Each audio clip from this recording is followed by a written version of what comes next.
Good morning, everybody. Glad to be back with you this Saturday morning. My name is Ed Samuel. I'm a career coach with a firm called Sam Nova. We're based in Kennett Square, Pennsylvania, and serve clients in the greater Philadelphia area and across the U.S. I hope and pray that you and your family are safe in the midst of this pandemic. The good news continues as I see it. And I know many people are landing jobs in spite of the fact of so many being unemployed. Since the last program, I've had no less than, 3 clients of my own land jobs, one in the recruiting field, one in the marketing field, another in the automotive field. So I do see signs where hiring and interviewing and posting positions continue to grow. And I hope that's indicative of the economy overall, making a comeback. So don't slow down and keep the faith.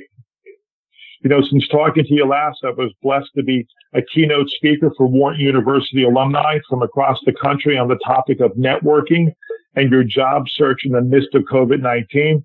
I spoke for almost 90 minutes, and it was recorded. It's posted on my LinkedIn profile if you're up to listening to it. Now, this morning, we're going to shift back to our Career Spotlight series. I'm talking to people from all walks that have landed in a career that finally seems to resonate with them in all ways. It's not only the end destination, but it's also the journey, the twists, the turns, the perseverance, the risk-taking, and even the faith and how people start to give back and so much more. So this morning, honored to spend some time with Sacha, who hails from the Philadelphia, PA area. Sacha is founder and CEO of Virtual Work Insider, a consultancy that coaches organizations to work seamlessly across any distance. She has 18 years of Fortune 500 experience, including leading a large remote distributed team, or teams, I should say, as a marketing director. Sacha has counseled and trained clients such as Toyota, Cigna, Colgate, Palmolive, Clorox, and many more. She's considered a thought leader on virtual work and is interviewed on national programs and often quoted by the Wall Street Journal and many others. Sacha, welcome to the program. Thanks for having me, Ed. So let's start from the beginning. I always do. Where are you from originally, and where did you go to college, and kind of what interested you in that major that you went for? So I grew up in a western suburb of Philadelphia called Broomall. It's in Delaware County. And I didn't go too far for college. I went to Lehigh University in Bethlehem, Pennsylvania. So it was about an hour drive from home, and loved my time at Lehigh. I got so much out of it and decided to actually be a marketing major. So in the business school there at Lehigh. And decided on marketing because I loved the mix of the business piece of it, but also the creative piece of it. Now, out of school, so where did you launch your career? Where did you, cut your teeth first? Well, I really wanted to start my career in brand management, and I actually got an interview with Procter & Gamble. And they rarely hire undergrads. Mostly their starting class is MBA students. But I got an interview with Procter & Gamble, and the live interview went well, but then there was this timed analytical test that I was so underprepared for that I completely bombed. So I did not get the job. And so my backup plan was to start in advertising. So I figured advertising would be a good stepping stone to eventually get me to brand management. So I started at a small ad agency in the Philly suburbs called Baki Communications. And then I worked my way up to a large ad agency in San Francisco called Goodby Silverstein and Partners. So they are most well known for coming up with the Got Milk slogan. And they're just kind of a quintessential agency in terms of, they were in San Francisco. There were dogs running around the office. There was beer in the vending machine for a quarter. There was a badminton court on my floor. So a very kind of creative and fun place to continue my advertising career.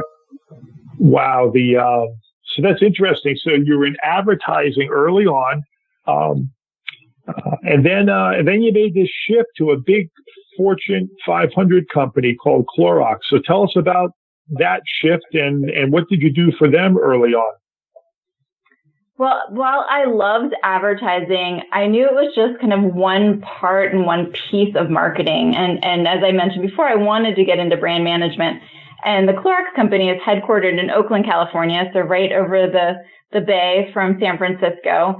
And I saw that they were hiring for associate marketing managers, so kind of entry-level position in marketing. And again, mostly we're hiring MBA students, but again, I didn't have my MBA, I still don't, and was able to actually get a spot over at Clorox.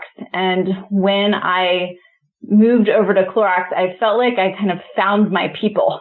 Like it felt just like the culture fit was just incredible there. I felt like I was surrounded by really supportive people, a really great training program when it came to leadership development and marketing training, and just the caliber of people that I was working with was incredible in terms of their intellect and their ability to create strategy and execute. I felt like I found my place. What kind of roles did you have in those early days at Clorox? Yeah, so most people probably don't realize that Clorox is much beyond Clorox bleach and Clorox disinfecting wipes, which I know are top of mind for so many people right now.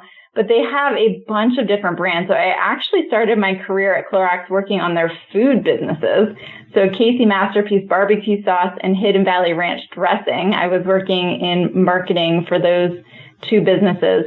And then I did a sales rotation. So I was working with customers like Sam's Club and Costco and Home Depot and Lowe's and the Dollar Channel, and helping to create products that would be specific for those retail channels. And then I did a bunch of new product innovation work as well, in terms of creating new product innovation strategy and helping to execute and bring to market new products. And my last role there was as a director of marketing, and I was in charge of the Pine Sol brand and the Liquid Plumber brand and the Greenworks brand. Well, you had a full run, and that was what, 15 years worth of work that you just described? It was a total of 14 years, and I can't believe I stayed at one place so long, but because there were so many different opportunities to grow my career within one company, as I mentioned, all those different brands, as you can imagine, each brand had its own unique challenges when it came to the marketing with the consumers, when it came to working with the customers, and then all those different types of roles that I talked about. So I felt like I was every 18 months to 2 to 3 years getting a new challenge. Well, so then, based on what I read about you, a pivotal time came when Clorox asked you to create this new group as part of your employee resource group around virtual work. So tell us a little bit about how that all came about and why you. So I had been working from headquarters in Oakland, California for about 6 years when my husband and I had our first child, my daughter, Nevin. She was born in 2009. And we spent so much of that first year of her life traveling back and forth from the Bay Area to the Philadelphia area so that she could see her extended family, that my husband, Tim, and I decided to have a conversation around what do we want long-term for our life? Did we want to be near the people that we loved, or did we want to stay near the careers that we loved? And I thought that was going to mean that I had to make a decision between the two. But then I had a bold idea, which was to ask the chief marketing officer of this $6 billion company if I could do my job remotely from Philadelphia. So stay with the company, but move 3,000 miles away.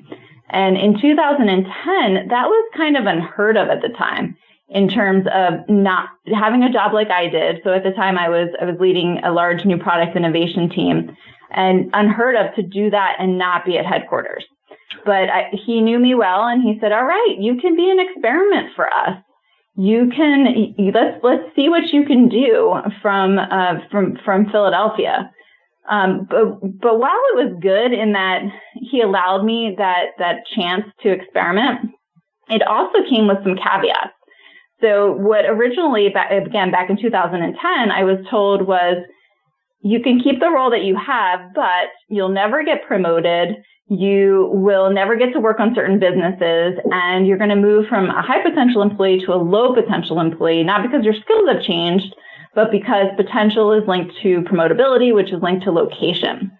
So he kind of put these challenges in front of me, and in my head, I was thinking, just get me back to Philly and I'll show you. I will show you how I'm going to overcome those barriers you just put up in front of me, and I'll show you what I'm capable of doing from a distance, which led into me creating the employee resource group, which I can go more in detail about. Well, that's amazing. So this whole shift of you going back to the East Coast was driven off of some very strong caveats. So tell us a little bit about this employee resource group that you were asked to lead, I guess. Well, it's something that I actually created. So when I moved back to Philadelphia back in 2010, and got put all those barriers in front of me where I took them on as a challenge, I had no idea how I was going to do my job from 3,000 miles away.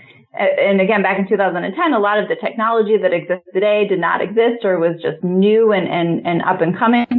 So today I was having to relearn how to do my job. And some days I felt blindfolded. Some days I felt like I had a hand tied behind my back.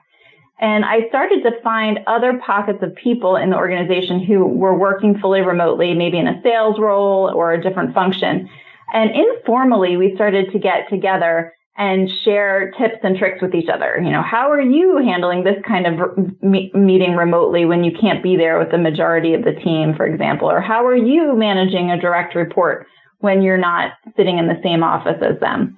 And after a little while of us meeting informally, we decided to formalize. And a lot of large organizations under diversity and inclusion have what are called ERGs, or employee resource groups. They're usually demographically focused. So if you think about a Black ERG or a women's ERG, and I took that concept of the ERG and applied it to the virtual workforce. So I created the first ever virtual workforce employee resource group. And wow. At first I thought it was going to be something that only the small minority of employees who worked fully remotely would be interested in. But what we saw was it quickly grew to the largest employee resource group with over 750 members, most of which who were located at an office site, which that created this huge light bulb for me to go off for me, which was, wow, these skills about how to work across distance are applicable to pretty much the whole organization. Because in these large organizations, people were having to work across different satellite offices, different customer offices, and nobody had been teaching the skills on how to do that. Wow. So Sacha, that's amazing. It's all groundbreaking there at Clorox. Now, right towards, shortly after this, a year or so, something happened to you in terms of breaking away and starting something on your own. Tell us about, what you did next. So I was leading this employee resource group kind of as my passion project on the side. So my day job was as a director of marketing. I had a large team that I was leading, back to those barriers that were put up against me. Well, the good news was that over time, I was able to knock them all down. So I was able to get promoted to director. I was able to work on those businesses that they said I never could. And I got them to de-link potential from location. So my primary role was leading this large team responsible for over $250 million in sales. And I was the first fully remote member of the leadership team that overlooked the $1 billion home care cleaning division. So that was my day job. And on my side job, I was running this employee resource group. And it really was my passion area. So in 2018, I started to take real stock of like, what I want to do next in my career. And almost on a daily basis, I was taking stock of what activities were giving me energy and what was draining my energy. And it always came back to the work I was doing with the Employee Resource Group, where I was teaching people on how to work and collaborate and lead across distance. That was giving me energy. And I had wanted to start my own business doing that for years, but was too scared. I'm totally risk averse. I loved Clorox. I loved the support, the culture, the security of it. But in 2018, I decided, you know what? It's now or never. And being trained as a marketer and innovator, you see where there's needs, and you start to innovate and think about where you can fill unmet needs. And I saw that there was such a strong need for helping teams and leaders and organizations with these leadership skills of leading across distance that I decided to make the leap to leave Clorox and start my own business. Wow. So now you have your own business called Virtual Work Insider. Tell us, who do you really target today and with all this expertise that you have in virtual work? Sure. So obviously, as many people are being impacted by the pandemic, things have changed. So I was lucky in that I started my business before the pandemic because it gave me kind of a running start to have things in place. Pre-pandemic, I was really helping a lot of companies that were focused on how to help their teams work across different office locations with a minority of people who might have been fully remote. And then COVID hit and everybody moved from what I would have called a geographically distributed or hybrid team into a fully remote organization, a frog, if you will. And now having to adapt to most companies having the vast majority of people working fully remotely.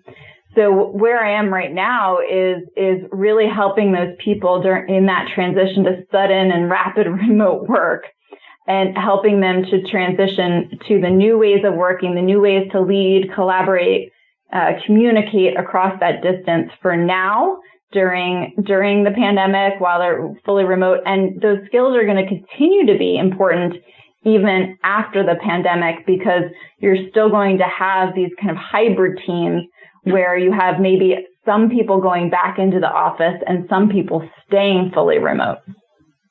Sacha, could you give me give the listeners one example of one key skill that you're trying to teach the leaders in this virtual world of work that we're living in? What would an example be?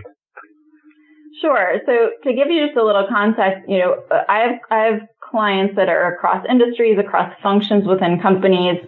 A majority of my clients are large enterprises because I have this large enterprise background. So I really understand the steep learning curve of having these kind of embedded in-person type cultures. So you mentioned some of my my clients earlier, like Toyota and Beam Suntory and Cigna, et cetera. And I also am doing a lot of work with sales teams because while a lot of sales teams were used to working from home or being mobile workers, what they've not been used to is no longer having that face-to-face selling as a tool, the in-person selling. So back to your question around what skills am I teaching? So one of the skills that I teach, which I think is one of the most important skills, is how to influence across distance. How do you stay top of mind? How do you influence your key stakeholders, internal to your organization and external, like clients and customers, when you can't be there in person? There are some really deliberate and strategic tools to do that many people haven't learned yet because they're used to kind of that organic influence that happens when you're in person. Wow. The time's flying here. Can you give us maybe like one tangible takeaway that you think is imperative that a listener really needs to be thinking about or doing now to optimize this virtual in this world that we're living in? Can you give them one takeaway? Yeah, I would start with, this is not normal remote work that's happening right now. Normal remote work is kind of a seamless, controlled environment. I have 2 kids. They always had 2 locked doors between me and them, and they always had childcare. So I think we need to kind of start with empathy in terms of that the normal workday there's no such thing right now. And people need to stop trying to replicate what they used to do in the office. And that's causing so many people to suffer from, you've probably seen it in the news, the Zoom fatigue, email overload. I expected those things to happen because that's what we're comfortable with doing, is setting up meetings and sending emails. But if you truly want to have a successful virtual team, you need to actually understand some new ways of working. So I teach a toolkit of some solutions that can cut down on those back-to-back meetings and unending email. And one concept within that is to think about the fact that you should be balancing synchronous and asynchronous communication. So synchronous meaning live, real-time communication, and asynchronous meaning not real-time, not live communication. You need to have a balance of both, or even maybe lean a little bit more heavily on the asynchronous communication, so that people are able to do this crazy work-life integration and juggling that's happening right now during pandemic remote work. Wow, this is amazing. Sacha, if a business owner, nonprofit, corporate leader wanted to learn more about what you're doing, and what would be the best way to reach you? Sure. So a couple of things. So my website is virtualworkinsider.com. You can contact me through the form on that website. And also there's some free downloadable resources, or you can sign up for my newsletter there. And then also you can connect with me through LinkedIn. So it's Sacha, Sacha, Connor, Connor. And on LinkedIn, I try to post tips multiple times a week to help give people some valuable ideas, strategies, and tactics for how to manage remote work. And you can also direct message me through LinkedIn as well. And Sacha, last question. If there are people listening that are in job transition or working, is there anything on your website where people can go to get maybe some resources for the individual? I'm thinking about that. I don't do a whole lot in terms of the remote job search piece of things. I did actually just host a panel discussion where I interviewed 2 people directly about how to think about applying and interviewing for remote jobs. And that was through ARC, A-R-C. So I am planning to put on my website in the blog section a link to the recording from that panel. So that actually might be a good resource for people who are in the remote job search. Oh, beautiful, beautiful. Wow, what a wealth of knowledge on this world of virtual work. Sacha, I can't thank you enough for, coming in and talking to us this morning about this whole world of this virtual world that we're living in. It sounds like you're in your element for sure, Sacha. And we want to thank you again for coming, and hopefully I'll be back again soon. Well, thanks for having me, and I feel really grateful that I was set up to help teams and leaders and organizations right now during this crazy time, because when I started the business, obviously it was pre-pandemic. I had no idea that remote and virtual work was going to become so essential moving forward. All right. Well, we're just about out of time. For those of you new to the program, I did publish my first book at the end of 2019 called Optimize Your Resume, Do's and Don'ts, the Sam Nova Way. It's now available on our secure website. And you can also pick up a copy by going to Amazon. Again, Optimize Your Resume, Do's and Don'ts. And please keep, follow me on LinkedIn. It's Ed Samuel, Career Coach. If you type that in, I'll come up the first page of Google, I promise you, and certainly connect with me. And keep an eye out for my next public speaking events. I have several coming up in the month of August that I'll post on my LinkedIn page. And join us again for our next Optimize Your Career program on Saturday, September 5th. I'll be discussing what to do and how to prepare for bizarre and uncommon interview questions. And sometimes those bizarre questions are not as uncommon as we think. This is Ed Samuel, career coach with Samnova. Our website is www.samnovainc.com. That's SAMNOVAINC.com. Feel free to reach out to me via email at esamuel@samnovainc.com or call our main number at 610-274-8214. So make it a great Saturday. Stay safe. God bless.